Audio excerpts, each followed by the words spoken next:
কাবিরিয়া তরিকা, এই তরিকার 5টা ঔষধ আছে।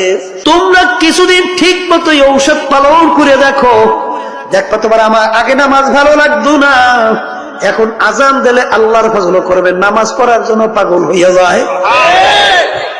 আগে রোজা ভালো লাগতো না, এখন জীবন গেলেও রোজা ছাড়তে পারে না। আগে মিথ্যা কথা অভ্যস্ত, এখন আল্লাহর ফজলে জীবন গেলেও মিথ্যা কথা বের হয় না। আগে বিভিন্ন জুলুমের ভিতরে লিপ্ত ছিল, এখন আল্লাহর ফজল করমে জুলুমের কাছেও যায় না। আর বাজানদেরকে বলবো, যদি আল্লাহর কুতুব চরবনাইর এই তরিকার এই প্রেসক্রিপশন আপনার কাছে ভালো না লাগে, বাজান যে কোনো একজন হক্কানি আলেম, এখন হক্কানি পীর বুজুর্গ, একখানি বাজান সহি তরিকার উপরে কোরআন এবং হাদিস অনুযায়ী আপনাকে রাস্তা যারা বাতাইবে।